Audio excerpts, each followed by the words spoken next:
Good afternoon, everyone. How awesome and magical is it to be at the 2022 AUSA annual meeting? Woohoo! And we're in person and online, so thank you so much for coming to the Senior Leaders Town Hall. We're so appreciative that you're here. I want to also say a special thank you to the Washington Tattoo, if you were able to hear them as you were coming in, and to our mascots who are out at the door. What top class they add to our family forum.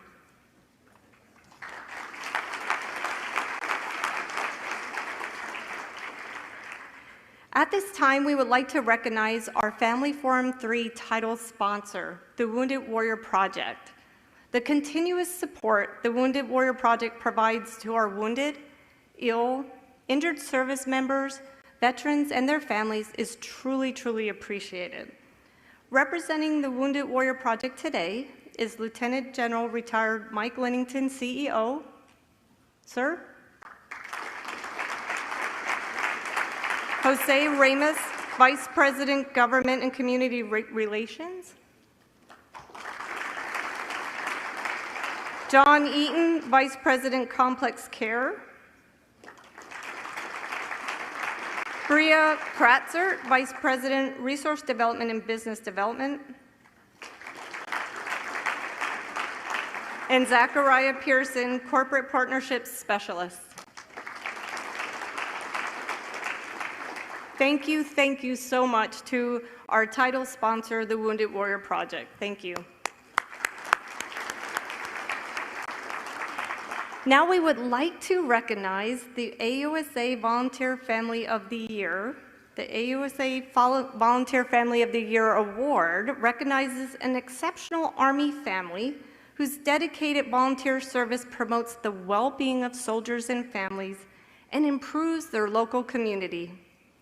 To be considered for the award, though, the family can only be nominated through one of our wonderful all-volunteer-run AUSA 120 chapters.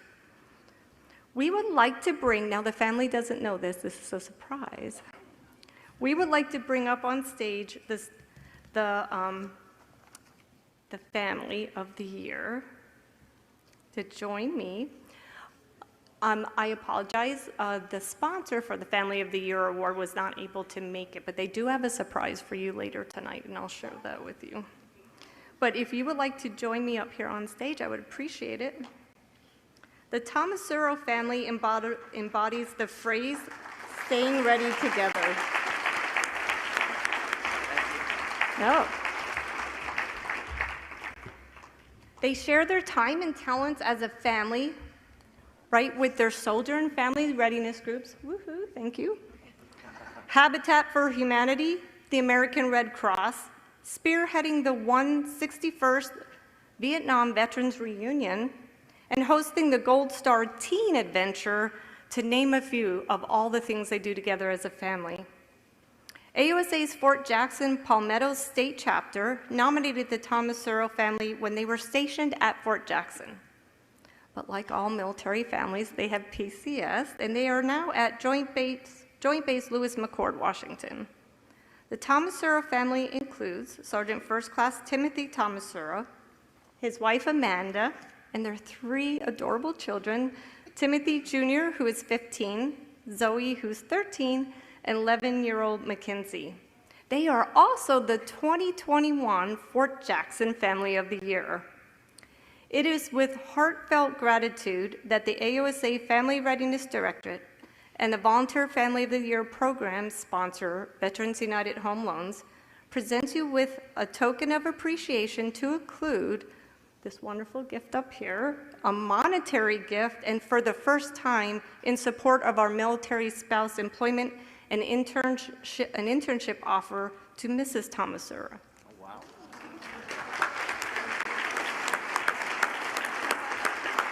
So, Thank you. Yeah. Sure, of course. TJ says all.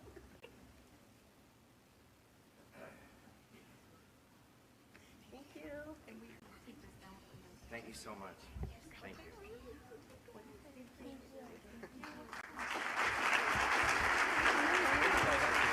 Thank you.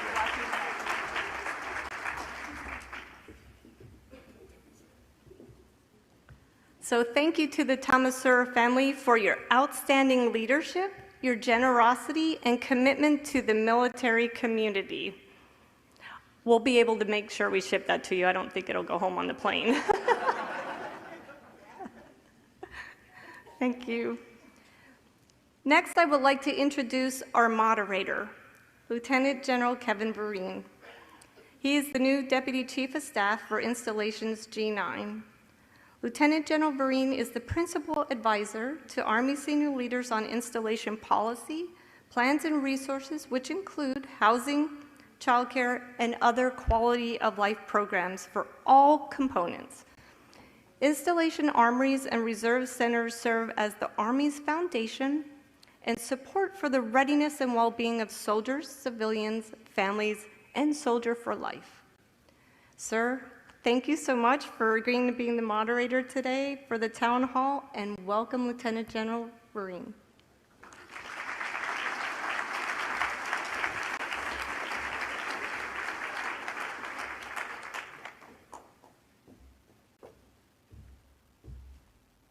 Okay. All right. So, good afternoon. Before we begin, I want to take the opportunity to thank AUSA and recognize Holly for all the work she's done on these family forums. They provide a great opportunity for those problems that are facing our people. So I want to thank you for being a great partner and advocate for our soldiers and families. It is definitely my honor to moderate this year's AUSA Army Senior Leader Town Hall. Army families make selfless contributions to strengthening our brave warriors and nation's defense. They play an important part in mission readiness.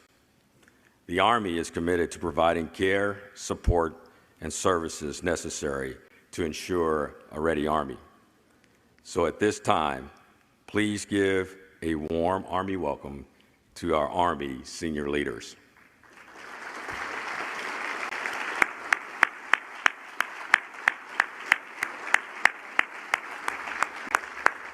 That's amazing.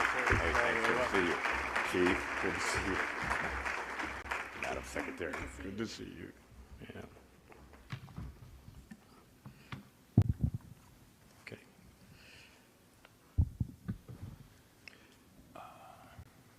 First, I'd like to introduce the Honorable Christine E. Wormuth, the 25th Secretary of the Army. Honorable Wormuth is the senior official within the Department of Defense on all matters relating to the U.S. Army and has over 20 years of experience working in the field of national security and defense. Secretary Wormuth is here to provide an update on all the hard work the Army is doing in support of our families and their quality of life. She is married to a retired Navy officer and has 2 daughters. Don't hold it against me. I emphasize that, Madam Secretary. The 40th Chief of Staff of the Army, General James McConville, is also here to share his insights on his efforts to improve readiness and quality of life programs for our soldiers, families, Army civilians, and Soldiers for Life. I also want to recognize his wife of 35 years, Maria McConville,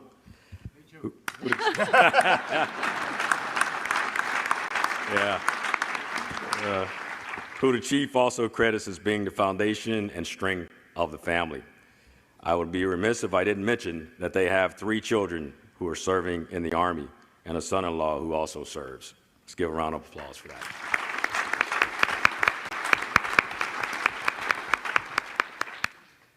Finally, the 16th Sergeant Major of the Army, better known as Alexandra's husband and father of 2 amazing women. Sergeant Major of the Army, Michael Grinston, brings his perspective on soldier and family support and its direct influence upon Army readiness. The SMA is currently championing initiatives focusing on the exceptional family member program, improving access to meaningful spouse employment, child care and housing, and expanding support for soldiers who are single parents. SMA Grinston, thank you for joining us this afternoon. Ladies and gentlemen, give a round of applause to our panelists. So Honorable Wormuth will provide opening remarks, followed by General McConville, and then the Sergeant Major of the Army, Sergeant Major Grinston. Good afternoon, everybody. I will keep these opening remarks brief because, frankly, we really want to hear from you all, and we don't want to take up your time, giving you a bunch of talking points. I am very, very pleased to be here. I want to thank all of you, all of our great families for making it possible for our soldiers and NCOs and officers to do everything they do. I've had the opportunity in the last year and a half to talk with a lot of families and to better appreciate the tremendous support system that they are and all the sacrifices that our Army families do to be able to serve in the Army. I want to recognize the Tomasura family, our Family of the Year, who we were able to give the award to yesterday. That was fantastic. Thank you, all of you, for everything you do.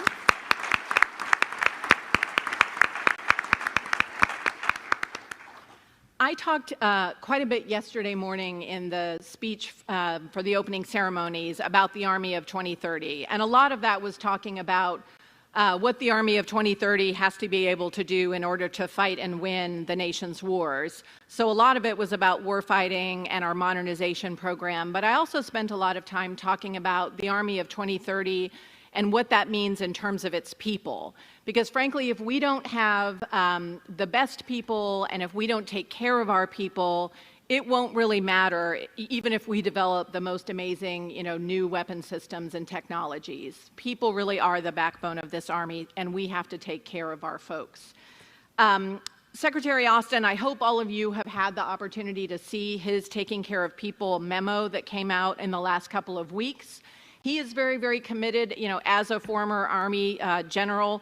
He is, I think, very in tune to our service members' needs and the things that are on their minds. And so that set of initiatives is an effort to try to make sure that we are taking care of our folks. And I would say that is a down payment. We certainly, General McConville and I, the SMA, want to continue to make sure that we're doing everything we possibly can to give you all the resources and support that you need. I've had the opportunity to talk to a lot of folks at posts around the country. I've heard quite a bit about inflation, about the rising costs of housing, about barracks conditions, about access to child care, access to health care and mental health resources. And we are really working to try to make sure that we make that available to you. And part of the reason we have this great forum is to be able to hear from you and solve problems. I would ask all of you that as we work to try to solve some of these problems, that we keep the channels of communication open. We're better positioned to be able to help you if we know what help is needed. So please make sure that you're reaching out and letting us know what your concerns are. I won't sort of go over all the stuff that I talked about yesterday morning. Recognizing that there is absolutely always more work that needs to be done, we are investing in better housing. We are working day in, day out with the CEOs of our privatized housing companies to make sure that they are supporting you all. We are building new child development centers. We are paying our CDC staff more. We are trying a variety of sort of recruiting and retention incentives to try and hire more staff into our CDCs. We have rolled out, the new enhanced EMFP portal to try to streamline enrollment and make that process less burdensome. So there's a lot, I think, that we're doing to try to support all of you and our families. But my main message is, we're going to keep working on it. Over to you, Chief. And thanks, Sarah. Just real quick, because as Secretary, we want to get to your questions. But in the Army, we say people first. We don't say soldiers first. And the reason we say that is we talk about our people, we're talking about our soldiers, our families, our civilians, and our soldiers for life. And we recruit soldiers, but we retain families. And that is really important. And that what really, when you look at the leaders, 89% of our sergeants above have families. So if we want to retain the talent that we need to do what we need to do, that's why this is extremely important. And we are far from perfect when it comes to taking care of our families, but this forum, at least for me, has been very, very helpful getting the feedback we get from you. Some of the problems we'll be able to solve right away, some are long-term problems, but we are definitely interested in getting your feedback, understanding that, and making sure we maintain the world's greatest Army. So, Sergeant Major? Secretary Chief, thanks for having me. And I thoroughly enjoy these family forums. I've had them mostly almost around the globe. So I'll open up with what I normally open up with, and the Secretary Chief normally may not like that. I want to hear your hard problems and your challenging topics. And normally I challenge everybody for that, and they do normally not disappoint. So not at all. It's like, sometimes they do not hold any punches. But it's for all the right things, because I want to be able to bring those issues, whether that's those issues out at Fort Irwin, and I see General Taylor, we had a couple of turns at families. They took a couple body shots at me out there all the way to Fort Stewart when I talked to those the families when we just did a no-notice deployment for the 1st Brigade of the 3rd ID, when the first time since I've been in the Army did a no-notice deployment of an Armored Brigade combat team. So we have to hear those. We have to hear those challenging topics where we're not going to get the policy and the money in the right spot. And that's always why I lead that if you hold back, then I'm sure the Secretary of the Army would be very sad if you held back on your questions. With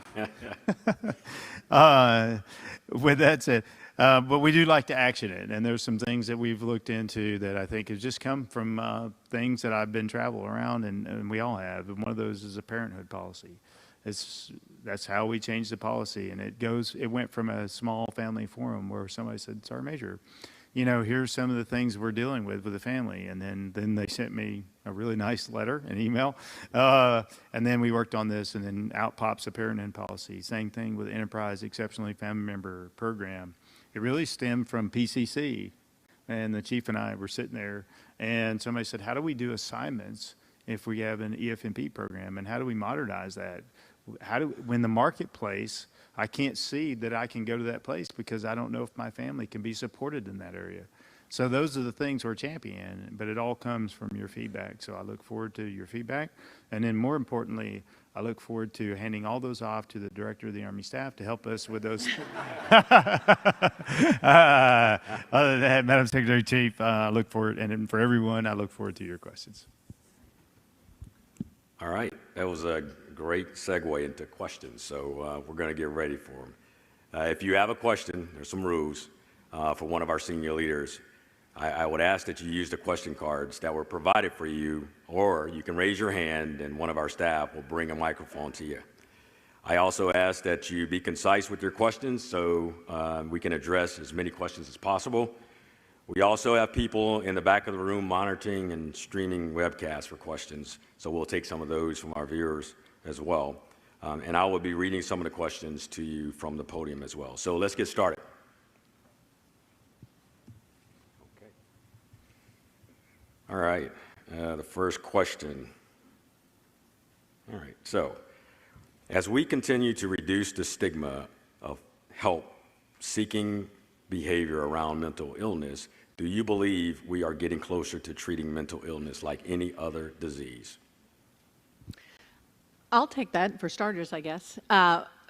You know, one of the things I say to soldiers and families when this topic comes up is, I myself have seen a counselor. I've gotten divorced and remarried. I had teenagers. I'm guessing some of you have teenagers. You know, all good reasons sometimes to go and see a counselor and get help. And so, you know, I really try to encourage and get the message out that taking advantage of behavioral health resources is actually a sign of strength, not of vulnerability. It's helping yourself solve a problem, and there's nothing to be ashamed about when it comes to doing that.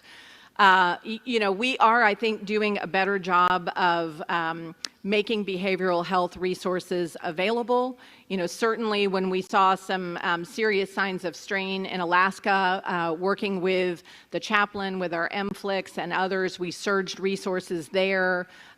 General Eifler started the Mission 100, where everyone in the 11th Airborne Division does a mental health wellness check on an annual basis. And I think we see that helping, and we're doing that in some other places.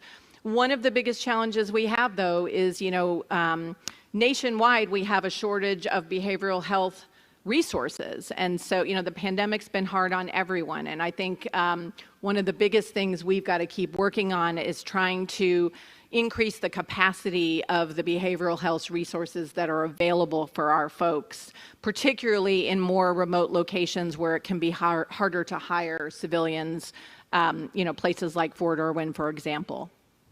Yeah, I just think we need to, in some ways, and I've talked to, parents who have lost their sons and daughters, and one of the best insights I got was from a Gold Star mother who said, along the lines of, people don't commit heart disease, they die of heart disease. Think about that. People don't commit suicide, they die of suicide. So if someone has a problem with heart disease, they don't hesitate to go see a doctor. And I think there's some people that are higher risk for heart disease because of maybe, genes and those type things, but there's also people that are higher risk for heart disease because of maybe some of their, what they eat or they smoke or they don't exercise, all those type things. And I think it's the same thing, if we start thinking about mental health is, we need to have resources available.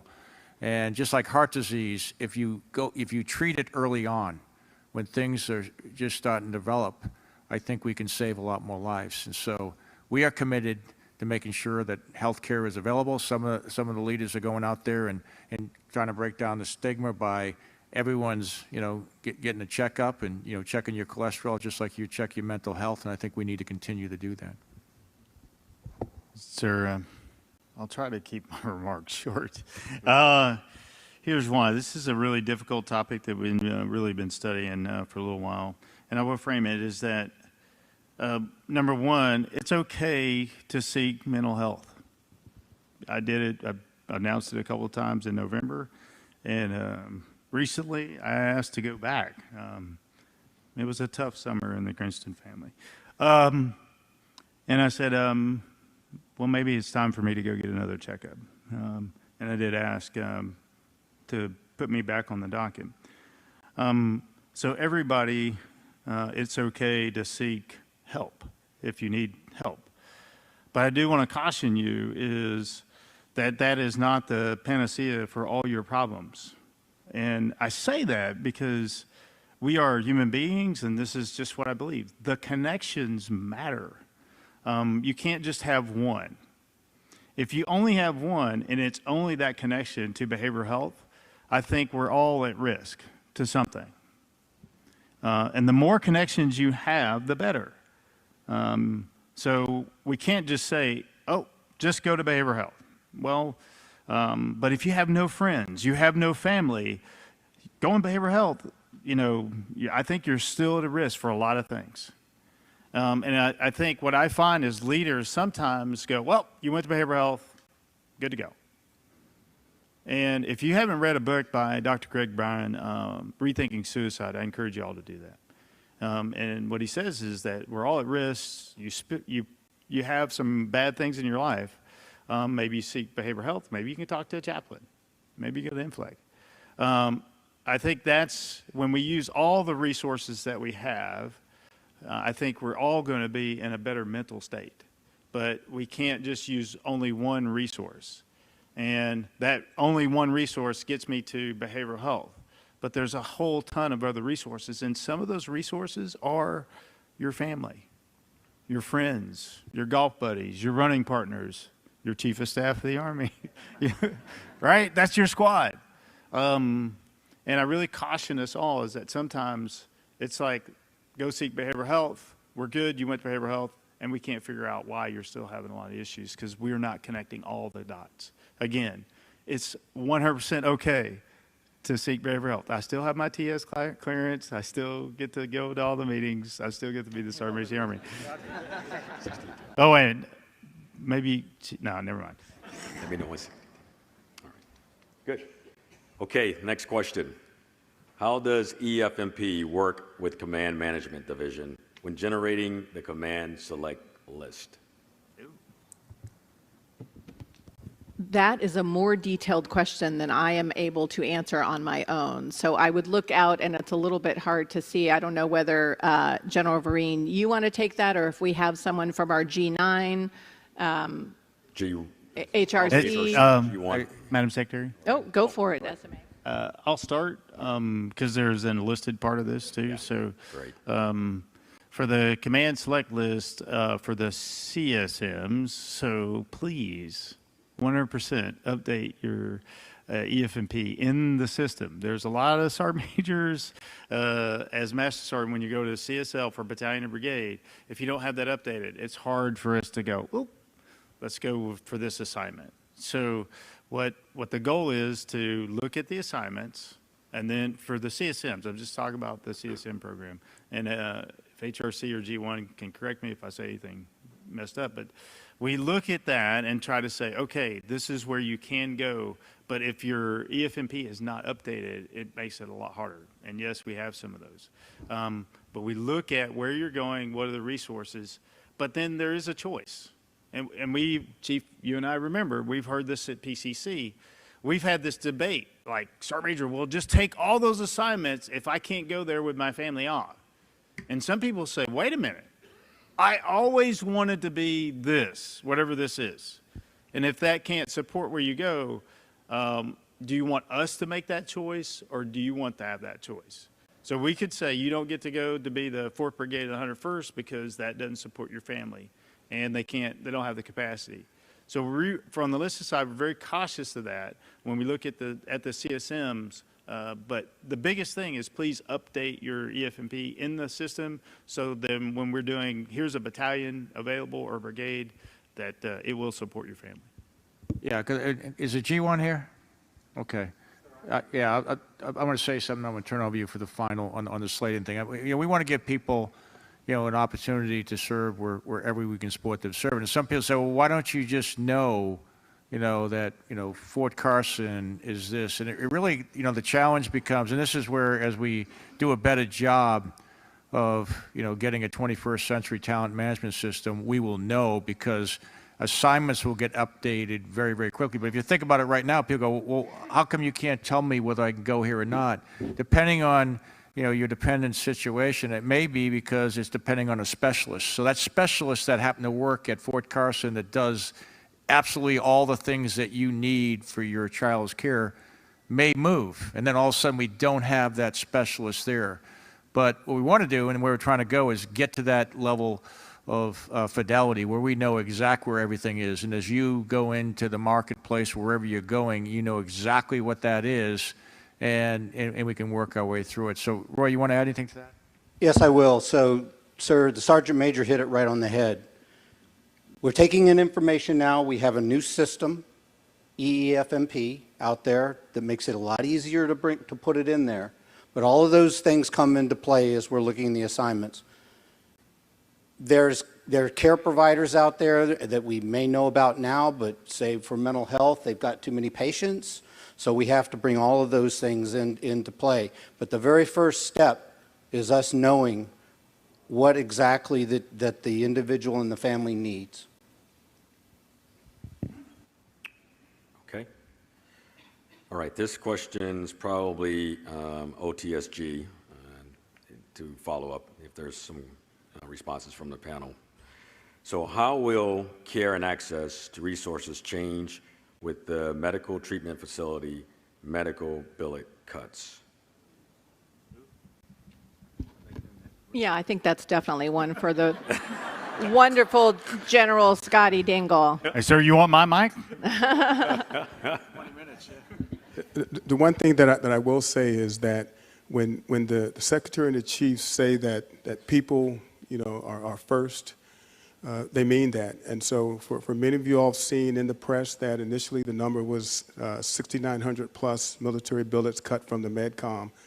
It was the Chief and the Secretary who said, General Dingle, no, I'm not going to do that because I am impacting the readiness of our soldiers and our family members.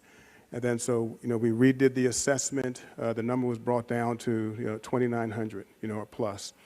Those 2,900 that have been identified are from my MedCom billets, and those are low risk that do not impact any of the services that are being provided at any of our medical treatment facilities. With that said, of course, in the NDAA, there were stipulations that we cannot make any cuts until approved by the Hill, and we've laid it out. We've run the numbers. There is no impact to the cuts that we have identified. We also are working with the Defense Health Agency to increase, I know the big one's behavioral health, not cutting any military behavioral health. Where there are challenges of behavioral health at our remote areas, that's where myself as the Surgeon General leverage our uniformed personnel to fill some of those civilian hard-to-hire billets.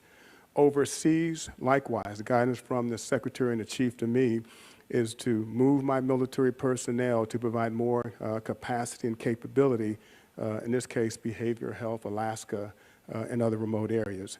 So there are no cuts as of yet, but when the cuts do come, if they come, there will be no impact to the services that will be provided on medical treatment facilities. Yeah, here's something, at least from the Chief of Staff of the Army. We want to make sure that our soldiers, our families, and soldiers for life are getting the health care they deserve.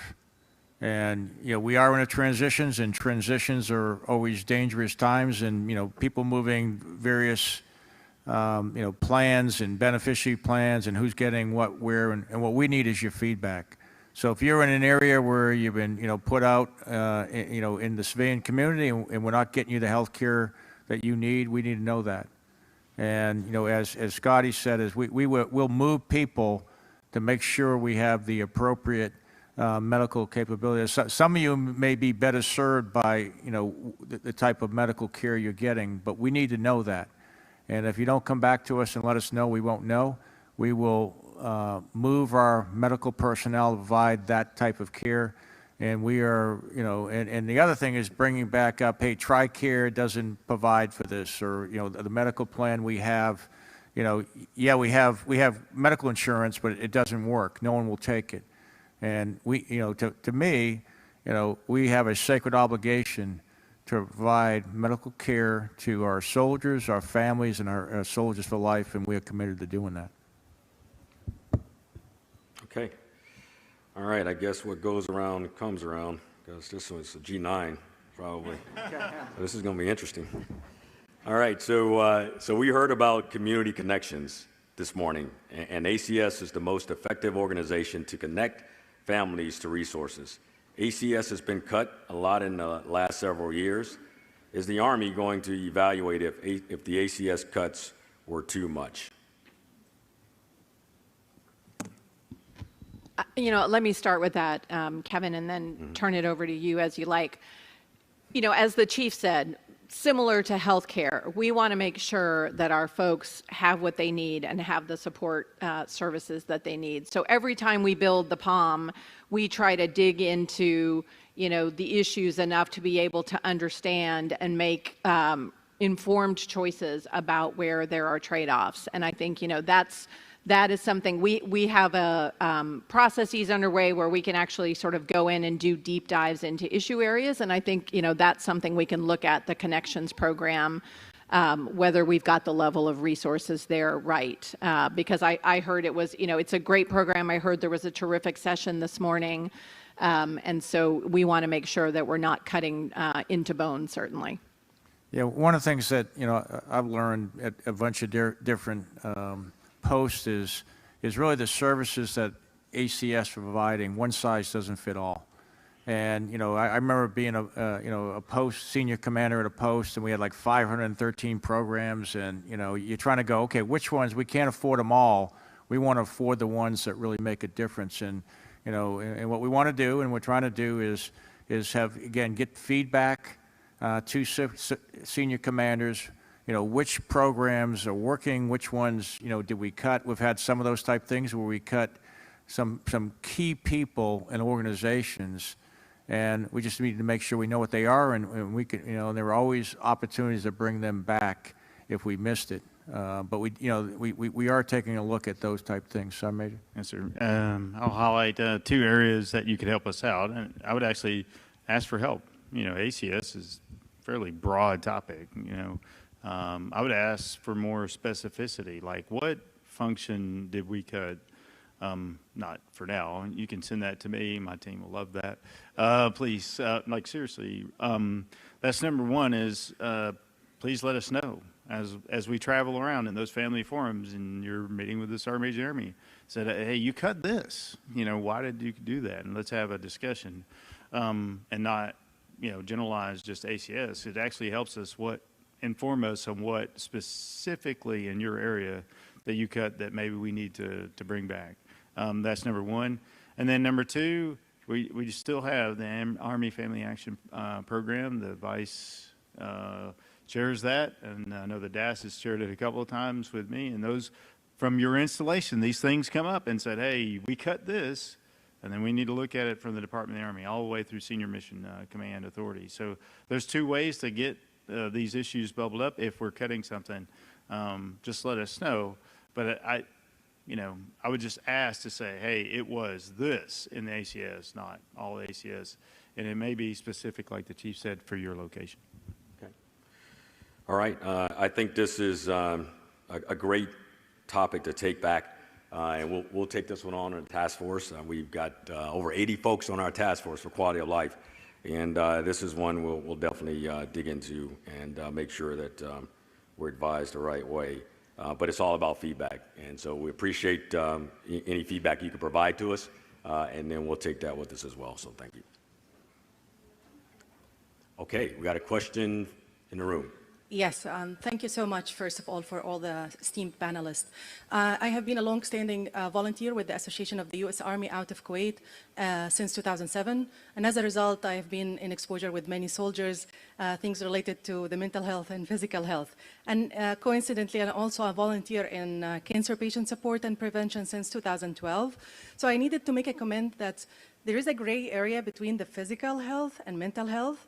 And that goes into stress management and connecting to people and caring about people and seeing what the Army here is doing and the budget that has been allocated for physical and wellness in general, both mental and physical, is impressive. So I just needed to commend you on that and to draw the attention of prevention. Just something simple as awareness about stress management, recognizing it and connecting to people can be a defining line between anything that can be preventable in both physical and mental health. And they really interact with each other. What we eat can impact our mood, and how we think can go the other way around. So thank you. Thank you. Thank you. It's great to hear. And we have invested in the risk and resilience councils, the health and holistic fitness. I think there's a lot more understanding, just as you said, as the connection between sort of mental health and physical health and all of that, and it really can make a difference. So it's good to hear that you think you're seeing some results out there. And Madam Secretary, I'll put a shameless plug for the Army Wellness Centers.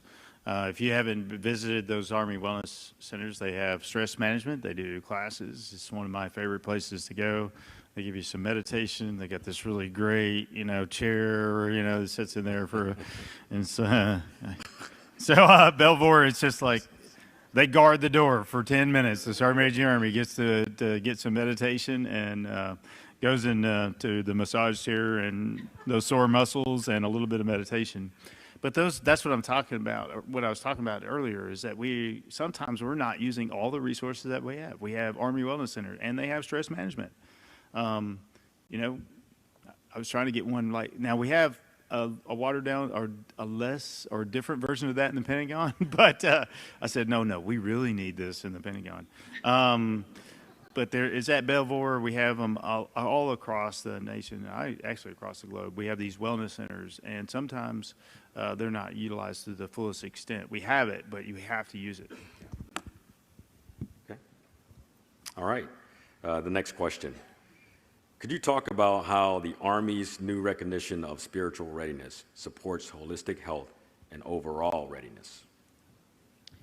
Well, I think that goes a little bit to the sort of broader topic we were just talking about, is that, I think there is a sort of a mind, body, spiritual connection. And, I know the Chaplain Soldium has spent a lot of time on this with our chaplain corps. spirituality can be different for different people, obviously, but there's a lot of research that shows that having sort of, a spiritual focus can be very beneficial for your mental and physical health. And so I think that's a dimension that we're trying to draw out. And I don't know, Chaplain Soljam, if you maybe want to say a few words, because again, I know this is something you're really passionate about.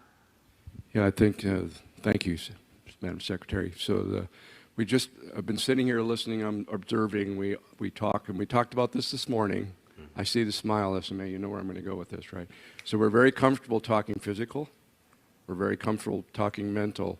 We get a little squishy when it comes to things spiritual.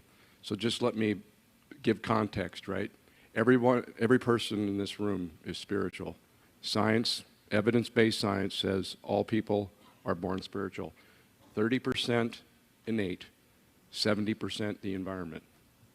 So if you think about our Army and its people and what they bring, spiritually prepared and ready or not, and then what we have as a responsibility as an organization, the opportunity to develop the other 70%. The Army is leading the nation in this area. So I'm very proud of our Army. I couldn't be more proud that the Army has taken this on, holistic health and fitness, and actually integrated and given us two things: a common understanding or operating picture of what spiritual is, and then a language to be able to communicate it to our soldiers and families. So I thank you for your leadership and for this endeavor, and the nation is really looking to the Army in this area. Thank you. Chaplain, I do want to say a thing, and I've heard this several times from all the soldiers sometimes. When you hear spiritual, sometimes your brain thinks religion. We're actually talking about two different things. Spiritual, do you believe in something bigger than yourself? And then when we find people that actually have those connections, that believe in something bigger than themselves, I think the statistic, what was it, Chaplain, 90% less likely to commit suicide? I mean, this is a statistical fact. What was it? Yeah, so the statistical facts. Can you hear me? Oh, there we go. The statistical facts are that when it comes to, I'll start with suicide, you're 80% more protected from suicide when you have a strong spiritual core. When you couple that, give me some of that 80%, I'll take it. And then when you couple that with a personal faith and belief of something outside of yourself, right, and then you share it in community with others, it's almost off the charts. You're the most protected. So if you think of our soldiers, you think of the harmful behaviors, the other areas, whether it's depression or risk-taking behaviors or substance abuse, the numbers are the same there. So the science really shows that spiritual life, spiritual wellness and wholeness and well-being are absolutely critical to the outcomes that we're striving as an Army to get after. Yeah, and if you haven't sat through one of the initiatives from the chaplain on this, he's gone to camp posts and stations. It's impactful, and I think it's Dr. Lisa Miller usually does that presentation. And if you haven't, you could probably YouTube some of that, and I encourage you all to look at that. And it's different. And some soldiers go, it's religion. It's a little different, and I'd ask you to look into that. It's really well done. Okay. All right, thank you. Next question. What can Soldiers for Life, our retirees, our veterans, do directly in helping the Army attract young talent into the Army? You want to start with that? I'll tell you, yeah, if you ever heard me talk on that one, is, we're asking in fact, we've gone out to them hard, Soldiers for Life, we want you to inspire other young men and women to serve. And this is really important because our Soldiers for Life are running around communities, the retirees of veterans, and, what we find is 83% of the soldiers that come in the Army come from a military family. And so we have to do all we can to expose our Army to the American public. 44% come from JROTC high schools. And so, at least we're going out and asking our Soldiers for Life, help us expose the Army to young men and women in your community and encourage them to serve, because there's really no better place that you can be all you can be. Thank you. Okay. All right. Okay, next question. This one's pretty interesting here. All right, seriously. Okay, JBLM has a housing crisis. Families are struggling. Most housing lists have a 6 to 12-month wait list. Off-post, many landlords are taking advantage of local BAH rates and overcharging for rent. On top of this, finance has been taking 6+ weeks to adjust BAH rates after a PCS. There are even volunteer-ran food pantries popping up on posts to ensure our families can eat. What can be done for incoming families? Why don't I talk about this sort of at the strategic level, and particularly I know since SMA has spent time at JBLM, you may want to say some things that are more tailored. First of all, I would start with, we know we have some housing challenges, and we are really trying to work on them. We are really trying to work closely with the privatized companies who are doing housing at places like JBLM and elsewhere. I saw we've got General Omar Jones here, our installation command CG. He meets, I think, every single week with the CEOs to go sort of family by family, who is out of houses, who is getting into houses. I met personally with the CEOs myself about a month or two ago, and one of the things I really tried to emphasize to them is making sure that they have quality maintenance staff who are coming in and handling the work orders in a timely way with a customer service attitude. That's really, really important, I think, in terms of tenant satisfaction. We passed the tenant Bill of Rights with the 18 tenants at all of our installations where we have privatized housing. One of the challenges we have, though, is we've got to find some creative ways to work with those companies to be able to see them invest more in the housing. So we are working hard on that with IMCOM, with IE&E. We are very aware of the situation at JBLM, and I know we've got issues at Fort Leonard Wood, at Fort Gordon, and Fort Carson. And so we are actively really trying to get after that set of issues. I don't know, SMA or Chief, if you want to elaborate. I'll just add one thing, and as the Secretary, about 35% of our families live on posts. So even if we get the whole post right, which we're trying to do, is we still have about 65% of our troops living off post. And what's really been tough, in especially places, we have a son at JBLM, so we're aware of who lives off post and going through those processes. But especially with the increases in pricing that's happened right now, it is a big deal. And we could talk about there are some authorizations that are in place to help folks as far as on temporary living allowances to try to get those things. But again, we have not solved that problem. We are raising BHA at some of these places, but it takes time and it takes effort. And we are trying to get after that. So maybe I don't know if you're going to talk about the authorizations that are different or what we can do. SMA, before you start, can I just add something back in? Because I realized BAH was part of the question. And I see we've got Undersecretary for Personnel and Readiness from OSD, Mr. Gil Cisneros. And thank you so much for coming, Secretary Cisneros, and being part of this conversation.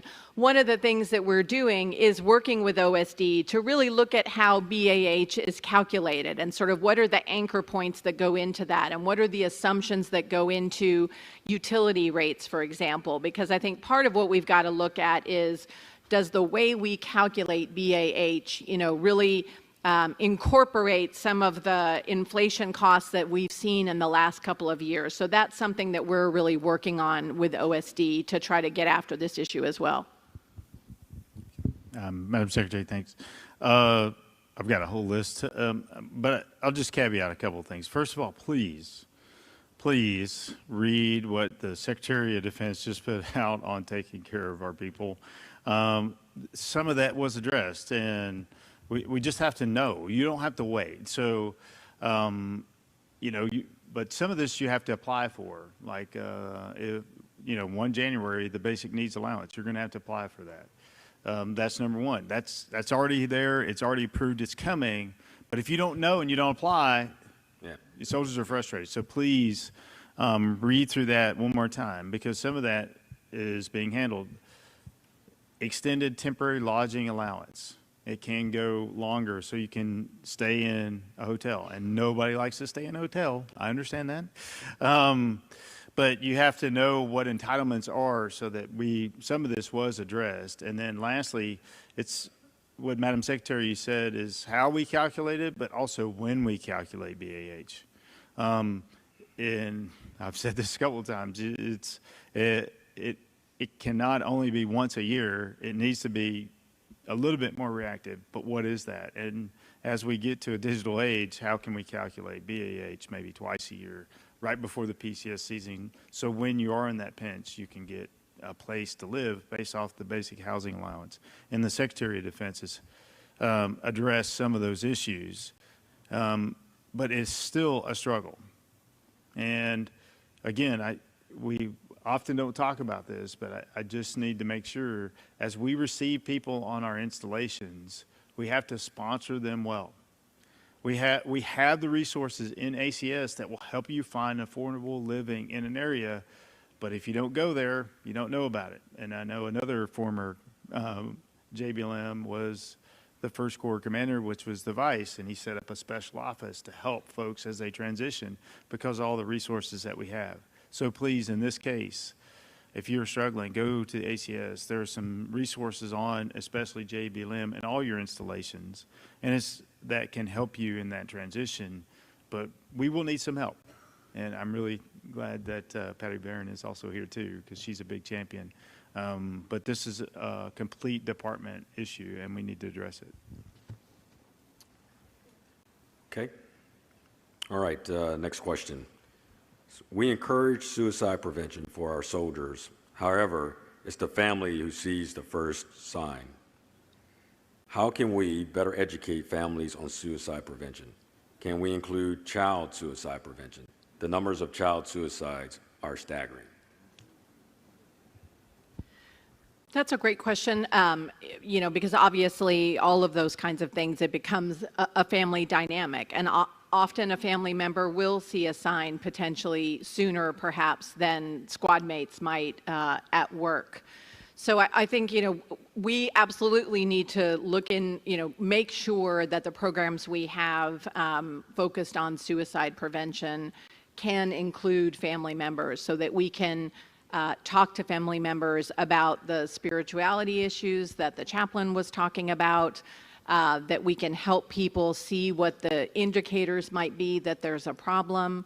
A lot of times when we look at instances of suicide in our Army, we see that it's connected to either financial challenges, substance abuse, marital issues often. And so I think what we need to do also is really make sure that our families know that we have resources. If you're having some of those issues in your family, if you're struggling with financial management, we have resources that can help you both with immediate issues like our emergency relief programs, which can help with loans and grants, but also longer-term financial planning. So we just need to make sure that we're informing families about the resources we have that can help with some of those underlying stressors. Yeah, the one thing, the Sergeant Major and I talk a lot about, the squad and the golden triangle. And, I think we as leaders at every level have an obligation to build connections between our soldiers and our leaders, making sure that every soldier has a buddy that cares about them. Every soldier's family knows who they can call when there's a problem. And with a lot of suicide situations, the family knows. Someone's not sleeping well, things aren't going well at home, but they really don't know who to call. There's not a connection there. And again, if we can identify these challenges early on, then we can get the appropriate help and get after that. So, just a few points here, and I'm really glad you talked about my squad and knowing your squad mates. I would even take it one step further. As you receive people into your organization, step one is know their family, and they need to know who to call. And we've got a lot of initiatives, all the way from basic training in AIT And how do we inform families on who to call? And sometimes it's like when a soldier goes to basic training, it's like the family is like, I don't know, the Army. Okay, so we're looking at ways that we can post information on social media, and it may not just be related to suicide, just who to call. So as we get better at reception and integration into our units, that's the key. And we receive not just the soldier, but the family and the extended family, and we need to know who those are. And that's the chief's talking about, Golden Triangle. The second part of that question was about child suicide, and I'll ask the G9 is, I know we do have family life counselors in schools.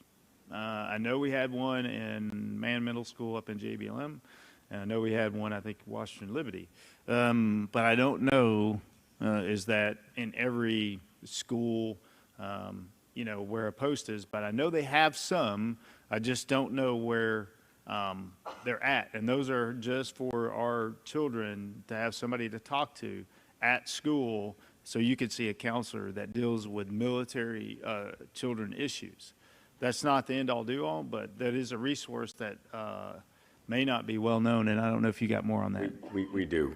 D, can you answer that? I think we do. SMA, we can get you by location where we have our embedded military family life consultants, and they are in our school, they work in our CDCs, they work in our communities to make those connections. We can get you more details on there. Okay. All right. This is next question. The notoriously slow and burdensome federal hiring process for civilians presents a tremendous barrier to military spouses seeking employment. What steps is the Army taking to make sure it can become faster for military spouses seeking employment as Army civilians? Yeah, G1. That is a great question. I think I will give it to the G1 to get specifically into how we can do better. I mean, in some cases, we are seeking direct hiring authorities. So, for example, the prevention specialists that we're trying to hire in fairly large numbers across a lot of our installations, all three compos, I think we're seeking direct hiring authorities. We are, I would say more broadly, before turning it to the G1, on the issue of spouse employment more broadly, we really are trying to do everything we possibly can here.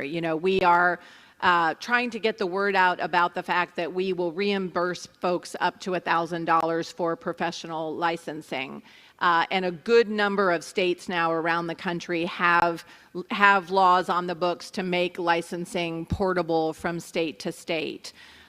We are investing in a number of different sort of fellowship programs to try to match spouses who want employment with available opportunities in the private sector. So there, we are certainly trying to work on those issues, but it is absolutely true that hiring as civilians takes longer than we would like it to. Some of that is about the security clearance process, and some of it is other things. So can I turn it to the G1 to give some specifics? Yes, ma'am, you can. You don't need a lot of help, though. You've hit a lot of the things that we've got going on. One of the things that we have, holding up right here, one across the room there, it's called Navigating Civilian Employment. It's kind of the way that you get through the system, because it is a system. Title V U.S. Code tells us how we hire. We are getting direct hire authority. We are pushing remote work for some of our spouses, because there's a lot of things that we do that can be done and travel with the spouse as they move. I know that we've got some lawyers that work to help with the G1, and they're spouses, and they are not here in Washington, D.C. So that's another way that we're looking at to do that. We do have a lot of fellowships that we're offering. I'm glad we gave one away today to a very deserving family. We're also putting up things on all of our websites to do that. The real piece that's hard about this is, how do we teach our managers how to hire? It is a very complicated process, and there's those that do it well and those that don't. To To cut it down, what you have to do is you have to prepare for your hiring. You have to put it out there. You have to get your panels, if you're going to use one of those, ready to go so that you don't waste a lot of time. Because if you look, we have what we call the pinks and blues, which is the way we look at our time to hire. Blue is the time for the Civilian Human Resources Agency, and pink is for management. Guess which block is bigger? So we have some work to do across all of our management people, the people that are doing the hiring, to help with those folks that need those jobs, and they need them now out there. We also have spouse preferences that are portable. We just recently got a statutory change that we got help from OSD. Thank you, Honorable Cisneros, where we allowed our civilian spouses to get out of PPP. For those of you that don't know what the Priority Placement Program is, if you get offered a job, you have to take that job or you go to the back of the line. We've allowed spouses to take a look at all the jobs that they qualify for on the installation and then apply their preference, which makes a big difference in job satisfaction. And those are just a few of the things that we're working on, ma'am. Mr. Wallace, I do want to say that, General Taylor, I am listening. Number one was we have to do better with USA jobs.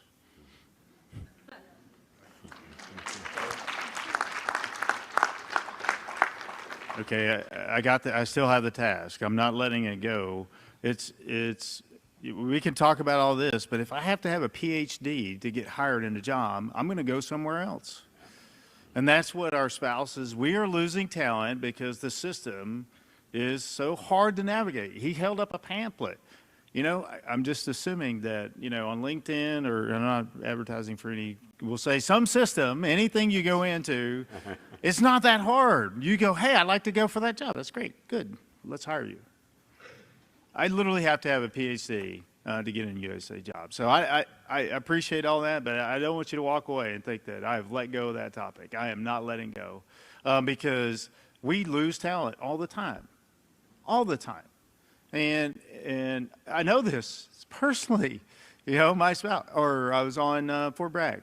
And on Fort Bragg, they were like, oh, we can open up all the pools. We just need lifeguards. So my daughter, get over there. Go to lifeguard school. She goes to lifeguard school, and she didn't get off her job.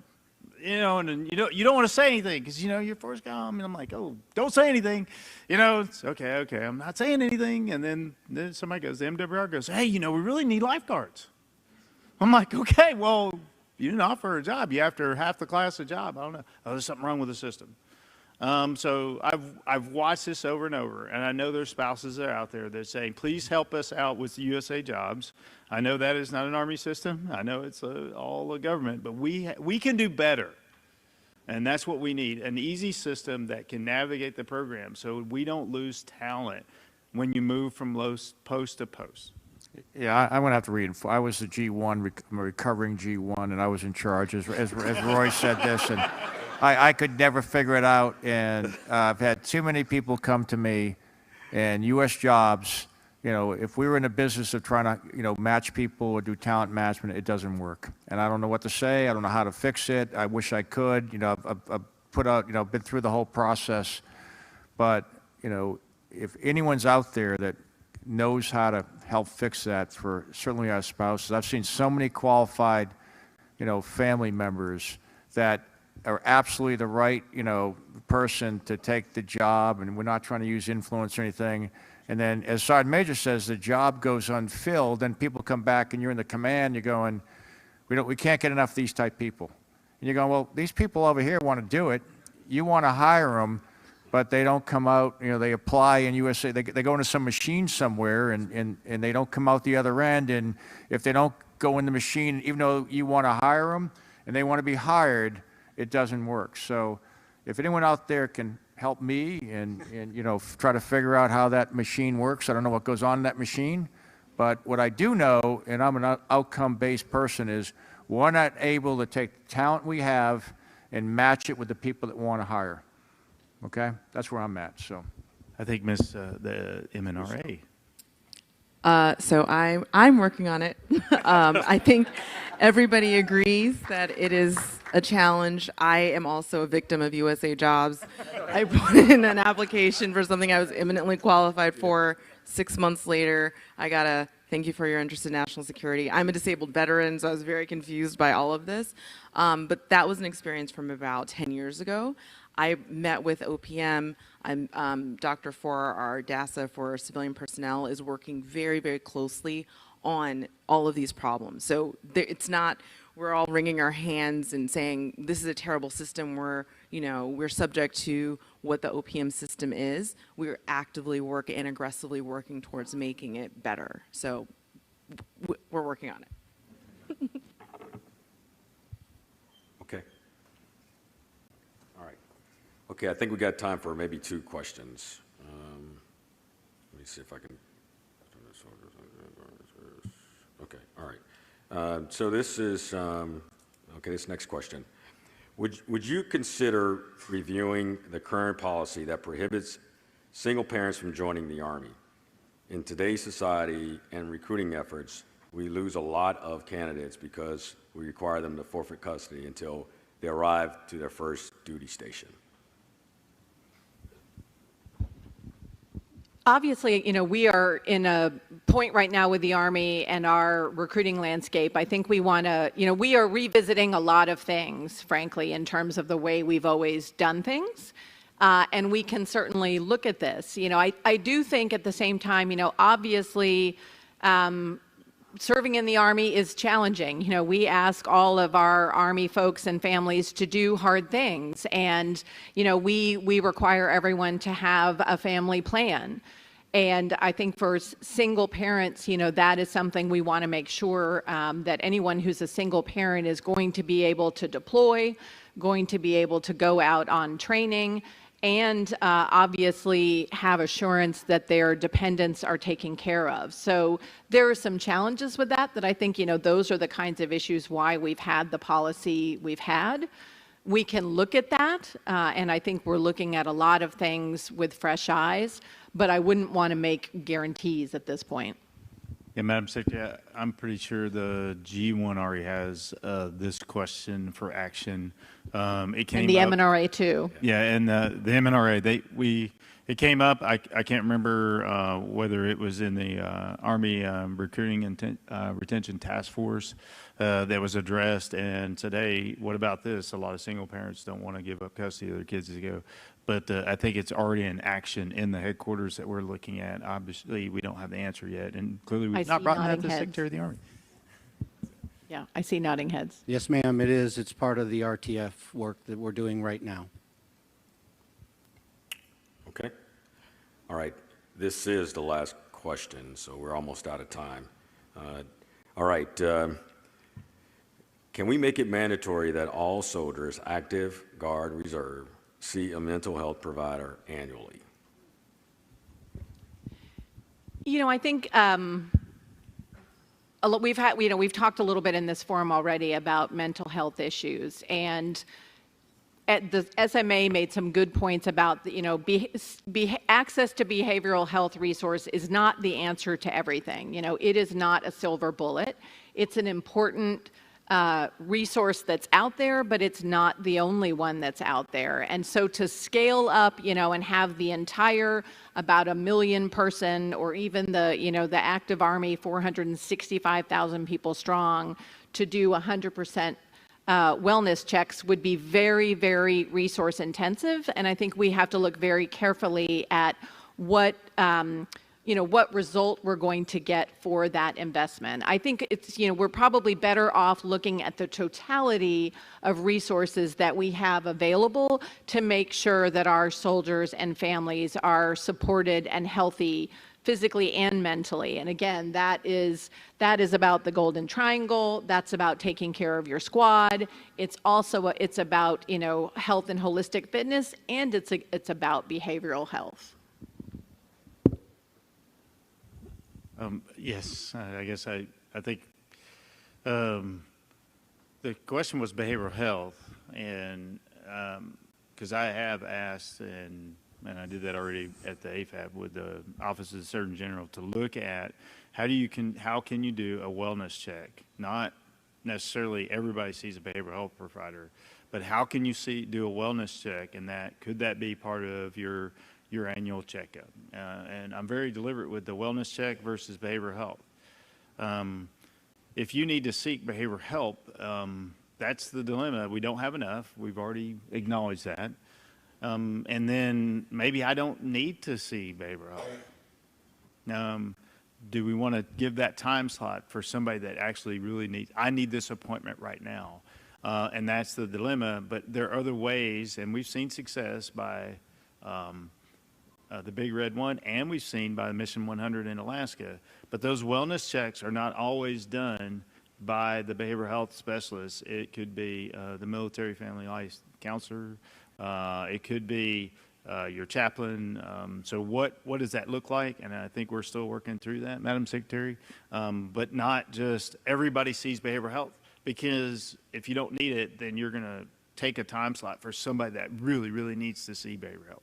Yeah, I think just, having someone that works in that business in the Army, and what they will tell us is behavioral health officers right now have very full schedules. I mean, they are, and what we want to do is make sure that those who really need it can get it soon enough. And one of the biggest complaints that we get is for behavioral health is you can't get to see a provider. And if we were to put more in it, but what we're seeing is the Big Red One had everyone go see a military family life counselor or some type of counselor, almost if you look at it as a triage type thing. So the idea for a lot of people don't know the difference, would be like, going to see a medic, just, doing the initial checkout, and then if someone has a problem, they're going to go see a specialist, and the specialist work your way through it. So I think there's value in doing that.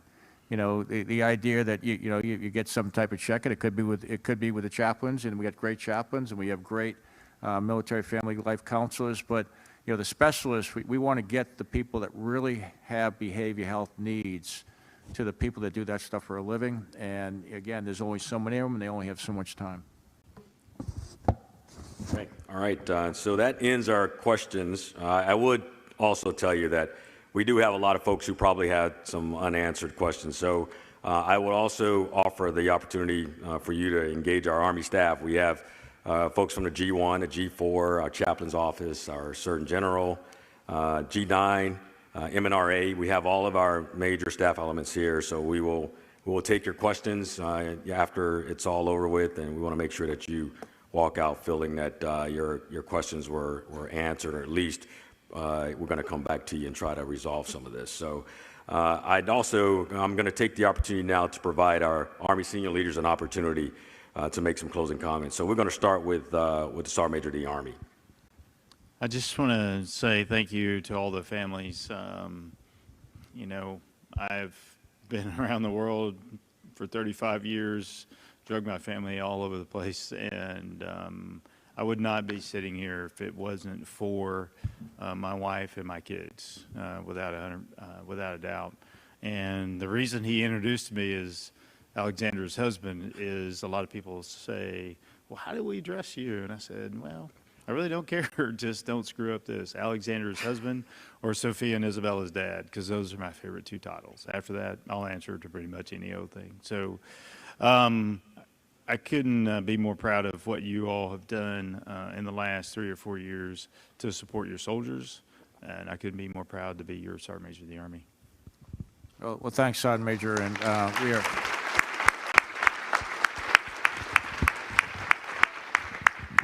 And again, I've been around a lot of sergeant majors, and there's no one that cares more about our soldiers and families than our sergeant major, and I really truly appreciate that. And the one thing I would add is for the families is, we are committed to giving our families and soldiers the quality of life that they've earned, and we don't always get it right. And so, hold us accountable on post. We got a lot of leaders here. Make sure that that's happening. When I look at privatized housing, and they're not delivering what they need to deliver, last time I checked, we're still paying them the money they're supposed to get for that, so they should deliver. When I look at moves going bad, I go, did I miss something, or were you not paid for that move we're about to be able to do? And all these other type things that are going on, we're paying people for healthcare out in the market. So if they're not doing these type things, we need to hold them accountable. And because we are actually purchasing all these services, and we have leaders here. And I would just ask that if something's going wrong, bring it up. Give the chain of command a chance to solve it. And if they can't solve it, come to us, because everyone else does. Okay? Thank you.